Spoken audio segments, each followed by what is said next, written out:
है बाबा ताजुद्दीन। 28 कुछ हिदायतें और करामतें। हुजूर ने अपने भक्तों को और शिष्यों को बड़े ही अजीबोगरीब ढंग से उपदेश दिया था। कभी ऐसा न करो कहकर वे उन्हें किसी काम को करने से रोकते, तो कभी वे अपने आचरण व व्यवहार से कोई काम न करने का इशारा कर देते थे। कभी कोई रहस्यपूर्ण जुमला उनके ज़बान मुबारक से बाहर निकलता, जिसका मतलब सिर्फ वे ही समझ पाते जिनसे उनका ताल्लुक हो। और कभी हुजूर कुछ अशआर या कुरान पाक की आयत पढ़कर शिष्यों की रहबरी करते। हम यहाँ कुछ ऐसे ही वाक़यात पेश कर रहे हैं। पहला, एक मैन में दो तलवार। हुजूर को पागलखाने से रिहा करवाकर 21 सितंबर 1908 के रोज़ महाराजा बहादुर राघोजी राव भोसला अपने सकरदरा स्थित राजमहल में ले आए थे।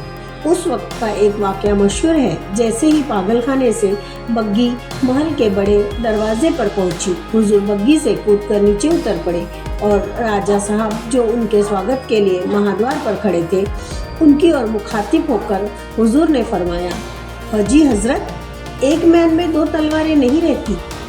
ऐसा फरमाकर हुजूर बजाय दरवाजे से अंदर दाखिल होने के वहीं से पीछे मुड़ गए और सकरदरा तालाब की तरफ तेजी से चल पड़े। उनके उस व्यवहार पर अल्फाज का मतलब राजा साहब के अलावा कोई समझ नहीं पाता। ऐसी क्या बात थी जो हुजूर बाहर से ही लौट गए।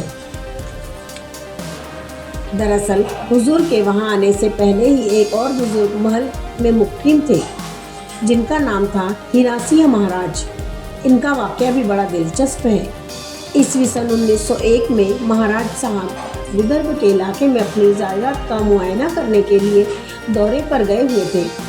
उस दौरान जब वे हिंगनघाट पहुँचे तो उन्हें पता चला कि वहाँ की सराय में कोई बुजुर्ग आकर ठहरे हुए हैं। राजा साहब बुजुर्गों के बड़े ही आशिक थे, चुनाचे उनके दर्शन करने की नीयत से वे सराय में जा पहुँचे। हीरा सिंह महाराज सिद्ध पुरुष थे, उनके चेहरे पर आध्यात्मिक तेज था। राजा साहब उनके चरणों में प्रणाम कर बोले, स्वामी, हमें आपकी सेवा करने का सौभाग्य दे और हमारे साथ चलने की कृपा करें। राजा साहब का भक्तिभाव देखकर हीरा सिंह महाराज उनके साथ नागपुर आए। लक्ष्मी नारायण मंदिर में उनके रहने का प्रबंध कर दिया। वहीं धुनी जमा कर हीरा सिंह महाराज रहने लगे। राजा साहब सुबह शाम उनकी सेवा करते रहे। हुजूर का वह जुल्मा कि एक मैन में दो तलवारें नहीं रहती, इस बात का इशारा था कि जब राजा साहब पहले से ही किसी बुजुर्ग की कृपा छाया में सेवारत है, तो वहाँ मेरा रहना वाजिब नहीं है। यहाँ हुजूर ने अपने आचरण से दूसरे बुजुर्ग का आदर करने की जहाँ हिदायत दी है, वहीं भक्तों को भी यह उपदेश दिया है कि वे किसी एक की सेवा बीच में छोड़कर दूसरे की तरफ न भागे। हुजूर का यह इशारा राजा साहब बखूबी समझ गए और चुपचाप गर्दन झुकाकर खड़े रहे। यहाँ एक बात काबिल गौर है कि पागलखाने से रिहा होने के बाद चंद दिन ही हुजूर सकरदरा महल के बाहर चारों तरफ घूमते रहे और एक दिन बग्गी में बैठकर हीरालाल कोचवन को पाटन सावंगी तक ले जाकर छोड़ गए और वहाँ से वापस चले गए। याद रहे कि जब हीरा सिंह महाराज जीवित रहे, हुजूर ने सकरदरे की तरफ मुँह तक नहीं फेरा। दूसरा, अल्लाह को मैंने देखा है। हुजूर वाकई में मुक़ीम थे। तब एक वाक़या हम यहाँ दे रहे हैं। बरसात के मौसम में एक दिन हुजूर वाकई के डेरे से उठकर कनान नदी की ओर निकल पड़े। उनके पीछे भक्तों का हुजूम भी निकला। जब हुजूर कनान के किनारे पहुँचे तो देखा नदी में बाढ़ का पानी उफन रहा है। हुजूर पल भर ठहरे और फिर एकदम पानी में बढ़ते चले गए। मुँह से अल्लाह अल्लाह करते हुए हुजूर उस बाढ़ से मस्तवाल बनी हुई नदी में कदम बढ़ाते आगे चलने लगे। पानी काफ़ी गहरा था, लेकिन सबने देखा कि हुजूर के सिर्फ घुटने तक ही पानी की सतह रही है और हुजूर आगे बढ़ते रहे। यह देखकर भक्तों का भी हौसला बढ़ा और वे हुजूर की तरह अल्लाह अल्लाह का जप करते हुए पानी में उतरे। लेकिन 2 ही कदम वे बढ़े थे कि पानी उनके सिर तक आ गया और वे घबरा गए। अब तो नदी की उस बाढ़ में बह जाने की भी नौबत आ गई। तभी मंझधार तक पहुँचे हुए हुजूर बाबा साहब पीछे की ओर मुड़कर बोले, अल्लाह अल्लाह नको रे, बाबा बाबा बोलो, अल्लाह को मैंने देखा है, तुमने नहीं। हुजूर की ज़बान मुबारक से ये जुमला सुनते ही भक्तों ने बाबा बाबा का जप शुरू कर दिया और फौरन ही बाढ़ का पानी उतर कर घुटनों तक आ गया। क्या फिर क्या था, हुजूर अल्लाह अल्लाह करते हुए आगे आगे चलते रहे और भक्तगण बाबा का जप करते हुए उनके पीछे पीछे पानी में आगे बढ़ते रहे। अचंभे की बात यह है कि बाढ़ से उफनती कनान नदी का पात्र एक तरफ चौड़ा है, वहीं दूसरी तरफ 30-40 फुट गहरा भी है और हुजूर के कदम पड़ते ही वह इतना उतला बन गया कि किसी के भी घुटने के ऊपर तक पानी की सतह नहीं पहुंच पाई। चुनाजे देखते ही देखते सभी नदी का पार करके सामने वाले किनारे पर स्थित चिचोली गांव में सकुशल पहुंच गए। हमने अन्यत्र ऐसा ही एक वाकया ख्वाजा अमीर खुसरो के संदर्भ में दिया है, जिसमें बीच समुद्र में डूबने वाले शागिर्द को उसका मुर्शिद बचा लेता है। उसमें खुदा का हाथ समुद्र से बाहर आकर मुरीद को बचाने की पेशकश करता है। तब बड़े ही अदब से खुद खुदाए जुल जलाल से कहता है कि ए खुदा, तू तकलीफ न कर, मेरा खुदा मेरा मुर्शिद है, वही मुझे डूबने से बचाएगा। मित्रों, कनान नदी वाले इस वाक्य में खुद हुजूर ने अपने भक्तों से यही बात साफ साफ कही है। दुर्वेश और वली अल्लाह को देखते हैं और आम आदमी वली औलिया में अल्लाह को देखते हैं।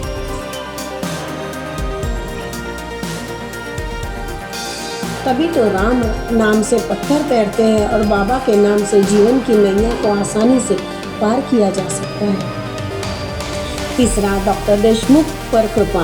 हुजूर जब नागपुर में रोशन अफरोज थे, उन दिनों रियाज निज़ाम हैदराबाद के कस्बा देवगांव के एक सत्पुरुष मुर्शद श्री माधवराव महाराज, जिनकी गद्दी आज भी चित्रकूट उत्तर प्रदेश में है, अपनी रूहानी ताकत से आवाम को फैज़ पहुंचा रहे थे।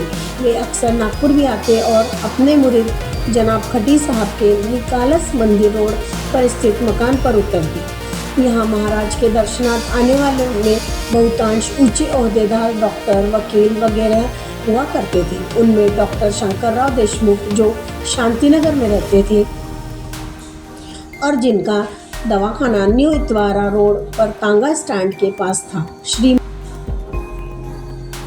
श्री माधवराव महाराज के गिने चुने शिष्यों में माने जाते थे। कभी कभी श्री माधवराव महाराज डॉक्टर साहब के घर जाते।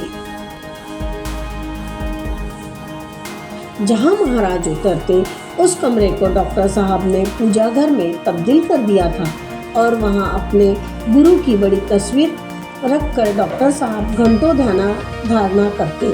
गुरु कृपा से उनका नाम शहर के धनवंतरियों में अग्रगण्य माना जाता था। यहाँ एक बात काबिल तारीफ है कि डॉक्टर साहब के दवाखाने के सामने से हजरत बाबा ताजुद्दीन औलिया की बग्घी 20 बार गुजरी होगी, पर उनके दिल में हुजूर की कदमबोशी का ख्याल तब कभी नहीं आया। यहाँ तक कि सन 1962 तक डॉक्टर साहब के दिल में अपने गुरु के सिवा किसी अन्य संत का ख्याल तक नहीं आया।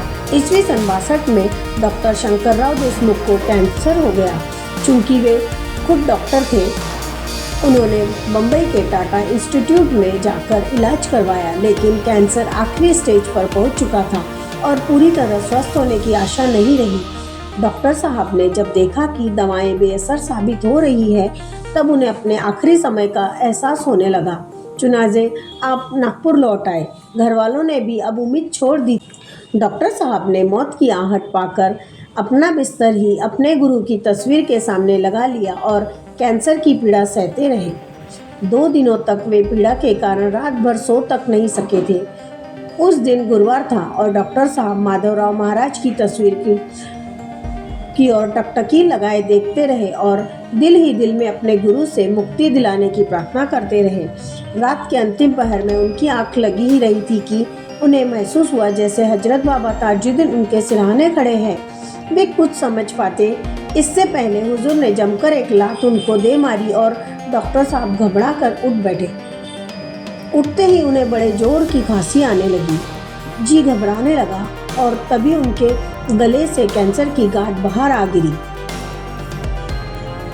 पीड़ा खत्म हो गई और उन्हें गहरी नींद आ गई। जब उठे तो बीमारी का नामो निशान तक नहीं था। घर वालों ने जब ये चमत्कार देखा तो वे भी हैरत में पड़ गए। डॉक्टर साहब ने ताजाबाद जाकर हुजूर की दरगाह पर कदमबोशी करने की ख्वाहिश जाहिर की और अपने बेटे के साथ निकल पड़े। पहले सकरदरा और बाद में ताजाबाद जाकर जियारत की। इसके बाद डॉक्टर शंकरराव देशमुख 13 साल जीवित रहे। जय बाबा ताजुद्दीन।